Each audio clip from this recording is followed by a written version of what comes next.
men really need to be informed about this issue and where it's come from. So we're trying the best we can. We've been doing a campus tour. We've been doing screenings like this. We're really trying to get the word out there. So, it'd be wonderful if people friend our Facebook page or tell your friends about it. We're going to keep doing screenings all year and try to bring it in as many places as we can. Okay. Do American doctors view FSD as a legitimate medical disease? Well, it's a huge debate. Today, in fact, I just read a sort of a draft or a review for the main sex educator, ASEX, their journal of the film, and the debate was raging in the article. And I think that there's sort of different opinions about it. One thing that is for sure is that the pharmaceutical industry has started educating medical students about this disorder, and they've been paying for the CME courses, the continuing medical education courses that doctors take, that they need to take to sort of keep their license. So they present a very one-sided view of female sexual dysfunction. It was really interesting. I screened the film at Dartmouth-Hitchcock Medical Center to the OBGYNs. And at the end of the screening, one of the doctors raised her hand and she said, "Oh, no, I have to tell you, I have to go change a study that I've been working on for a few years after seeing this film." And I said, "Why?" She said, "Well, I was doing a female sexual dysfunction study, and I was looking at women 2 years after they'd given birth. And I was using sort of the numbers that I was supposed to use to determine whether or not they had female sexual dysfunction, and I was following them for a year, and I was looking at desire levels. And I found that about 98% of the women, if I used, the numbers that I was supposed to, basically had female sexual dysfunction."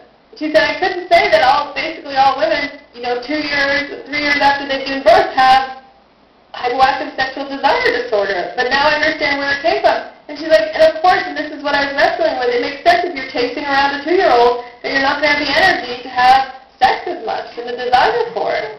So she was planning to go change her study. So I think part of the job that I have ahead of me is trying to get this film out to doctors so they can better understand sort of how this disorder has been framed and who's sort of come up with the definition, so they can think a little bit more critically about how they diagnose it. Have you looked at the pharmaceutical companies are really pushing this low T thing for men, testosterone for men? Is that, do you know anything about that and how it might relate to their marketing for women with testosterone and so forth? Yeah, it's a good question. Are you referring to one of the things that I know when I was working on this film started sort of evolving was this idea of male menopause, or what they call andropause, and we sort of mentioned it in the film through a text where the text turns from male menopause to andropause, which is basically low testosterone. In men, as they age, their testosterone levels do change. And so the idea is that if it goes down, I think this is very similar to the whole estrogen debate with women as they age. And I do have to say that testosterone has been found to cause prostate cancer in men, so it's not without risk. And I think that what happened with testosterone was that there was this assumption that if it seemed to be the drug that induced desire in men, that it was also the drug that induced desire in women. And I think actually we're quite different. And that's really what they've been finding out. It was sort of this this idea that we're all the same sexually. And I think that the drug industry is having trouble. Although the next drug to go up before the FDA is going to be a testosterone gel put up by Biosante, and they aren't getting very good efficacy, but they still seem to be going forward with it. And it's going to be a drug for low desire in women. So I think it's tricky because testosterone has been found to cause breast cancer in women, and I just always worry that, does the risk really, warrant the benefit, basically. That's a small comment, I guess.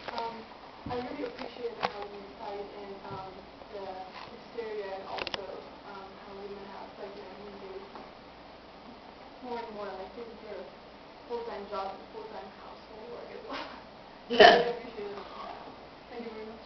Yeah, thank you for your comments. Other comments? I think this is it. Okay. This was awesome. Yeah, I'm glad it worked. Yeah. Yeah, me too. Yeah. You look clear and not breaking up, so that's wonderful. Well, good.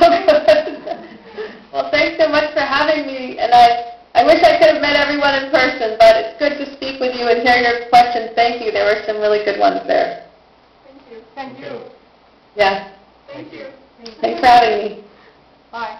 Bye.